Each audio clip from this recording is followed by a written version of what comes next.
ବିଜେଡିର ସୁପ୍ରିମୋ ତଥା अध्यक्ष श्री नवीन पट्टनायक प्रार्थी मानक नाम घोषणा कला परे सारा राज्य में बीजेडी समेत अन्य दल गुड़िकर एने लगातार आलोचना पर्यालोचना जारी रही।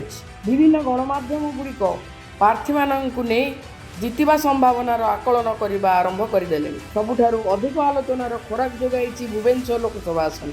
बीजेपीर प्रार्थी अपराजिता षडंगी विरुद्ध में बीजेडी नूतन भावे दल में जोग देइथिबा कांग्रेसर टाणुआ नेता सुर राउतराय पुत्र श्री मनमथ राउतराय को प्रार्थी करी समस्त को एक प्रकार आश्चर्यचकित कर केन्द्रापड़ा और पाटकुरा निष्पत्तिर कि फलाफल होउची ताकू देखियाकू मध्य राज्यवासी चाहि बसिचंती। एथरर निर्वाचन में बीजेपी बाजीमात करियो बोली आस्फालन करुथुबा नै बीजेडी सुप्रीमो जो गोटी चालना कले ताहा बीजेपी को मात देव ना बुमेरांग हेबो से नहीं मध्य अंक कषा आरंभ हो जाइए। एपटे प्रणव प्रकाश दासकर पश्चिम ओडिशा उपरे केते नियंत्रण रही एथर स्पष्ट हेबो बोली कहगला। मोटामोटी कहू गले बीजेडी प्रार्थी तालिकारु दलर रणनीति रे किछिटा नूतनत्व देखा मिली।